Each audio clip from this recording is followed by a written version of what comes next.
Assalamualaikum warahmatullahi wabarakatuh. Grossaver, kembali majalah Gross Digital _Gross TV mengudara.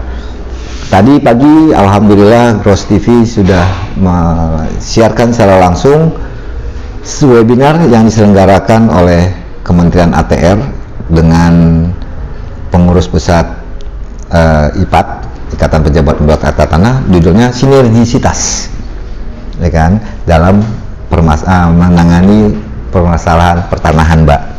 Nah, menarik, di depan Gross TV ini ada sosok wanita yang mungkin nggak asing, dibilang senior memang, dibilang berkiprah. Kalau kita singgung ke bendera yang merah, wow, Gross TV pasti tahu lah seperti apa kiprahnya. Kalau yang di hijau, saat ini dia menjabat sebagai Dewan Penasehat. Nah, menyangkut ke webinar tadi pagi, Mbak Erni, kita sapa dulu Mbak Erni. Assalamualaikum Mbak Erni. Assalamualaikum warahmatullahi wabarakatuh. Salam sehat. Sehat Mbak Erni. Udah jaga jarak ya, 25 meternya ya. Ada pejekatnya juga ya. Emang ngaruh bendera buat COVID. Mbak Erni, saya udah jaga jarak ya. Saya udah buka masker karena jaga jarak. Terus juga ada ini. Ada kaca. Kaca transparan. Kalau kita sedikit nyinggung ke masalah webinar sinergisitas antara IPAT dengan BPN nih, Mbak, ya kan, ditambah lagi banyaknya permasalahan-permasalahan di lapangan, pengaduan masyarakat, terutama tentang akte yang dibuat oleh PPAT. Tapi ternyata tidak hanya PPAT yang bikin akte jual beli, ternyata ada juga tuh istilahnya PPATS, mungkin Mbak pernah dengar lah, nanti Mbak jelasin. Kemudian ada PPAT khusus, kan gitu ya. Nah, sebelum ke situ, apa sih Mbak sebagai PPAT, apa yang harus dilakukan untuk mewaspadai diri dalam pembuatan akta, khususnya akta PPAT?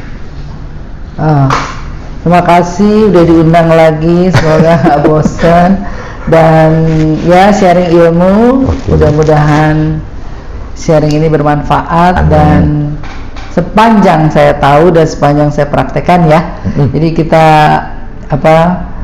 saling info. Maksudnya permasalahan di jabatan kami PPAT, pejabat pembuat akte tanah. Betul. Itu semua orang punya masalah. Iyalah. Tapi di PPAT masalahnya ya mungkin dan diantisipasi dalam praktek ya, bisa dibagi terhadap subjek, terhadap objek. Terhadap subjek itu kita PPAT harus yakin benar terhadap orang yang hadir, pembeli dan penjual. Penghadapnya. Okay. Maksudnya dikenal tuh masih diketahui, bukan figur. Itu memang agak sulit kalau kita zaman sekarang tuh mungkin udah ada EKTB ya. Dulu tuh sulit mengantisipasi identitas. Kadang-kadang yang di KTP A ternyata yang datang B. Dipalsukan gitu ya. Figur-figur. Oke. Tapi ini kan kita bicara tentang permasalahan. Jadi antisipasi, waspada terhadap subjek yang akan melakukan perbuatan hukum sesuai pasal 2 PP 37. Kan kewenangan PPAT membuat 8 akte tuh ya. Betul. Ada akte jual beli, hibah, tukar menukar, inbrank, dan lain sebagainya. Itu banyak. Nah, itu kita 8 itu kita harus kuasai, tentu hak dan kewajibannya, isi-isinya dari pasal demi pasal, dan kita juga sebagai PPAT itu jangan sebagai broker. Apa tuh broker? Broker tuh emang jualin rumah? Iya, maksudnya kita jangan bagian dari pembebasan tanah, jangan bagian dari broker yang menerima langsung uangnya dari salah satu developer atau salah satu orang yang ditunjuk. Jadilah kita sebagai konsultannya, konsultan atau penyeimbang dari pembeli dan penjual atau yang ditunjuk. Karena memang PPAT nggak boleh berpihak kan? Nggak boleh. Tapi sebagai konsultan dari suatu pembebasan tanah, boleh. itu boleh, beda dong konsultan sama broker. Oke.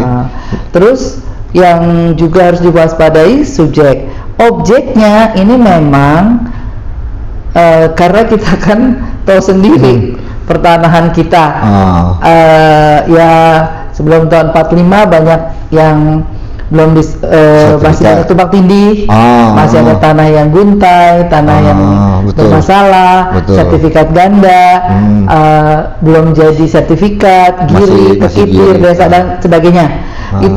Itu memang BPN, Menteri ATR itu sekarang lagi mendata dengan terus menerus dengan programnya PTSL gitu. Dan ya kita harus apresiasi ya, juga ada gerakan-gerakan kegiatan dari BPN untuk supaya kita reforma agrarianya berjalan. Berarti apa yang mesti dilakukan oleh PPAT untuk objek? Untuk yang objeknya sebaiknya terhadap jabatan, ini menurut saya nih ya, sebagai jabatan PPAT ya? Kan tuh ada. Ini sebagai PPAT dulu, bukan sebagai dewan. PPAT sebagai profesi saya. PPAT itu ada 3 kan.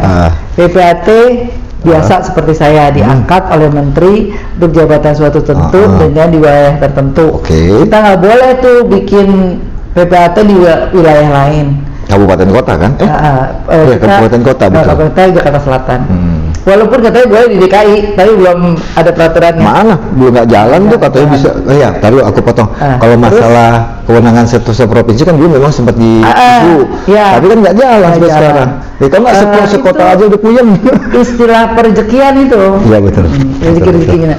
Yang kedua, jadi udah jelas kalau PPAT kita ini yang ada PPIPAT, Ikatan Pembuat Hak Tanah yang satu-satunya, yang sekarang ketuanya udah tahu kan. Nah, itu kita jalankan sesuai PP 37 dengan 98 ya.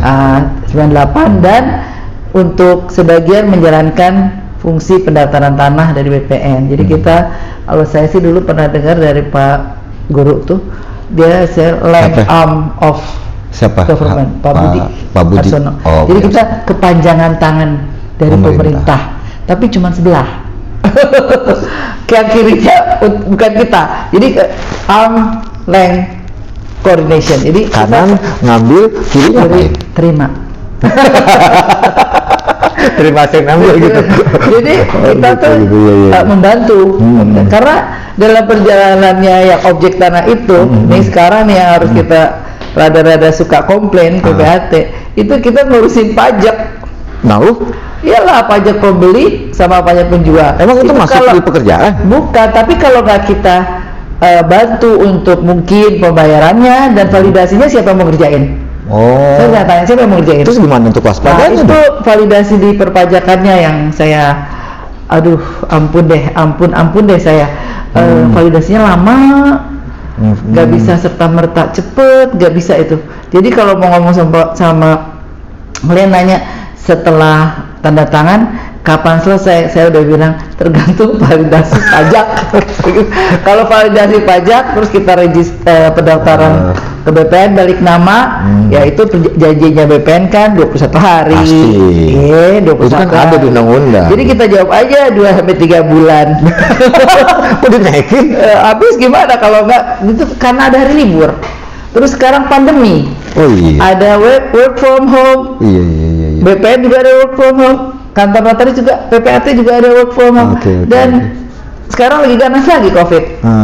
Jadi peraturan pemerintah yang itu kepresnya keadaan darurat yang Pak Jokowi darurat militer. Darurat COVID. Itu benar-benar berlaku nih. Iya. Berlaku dalam pekerjaan juga. Karena nggak bisa ketemu kan? Nggak bisa. Nah setelah itu objek ya. Nah itu kita yang ngerjain. Nah sekarang yang mau ditanya PPAT mana?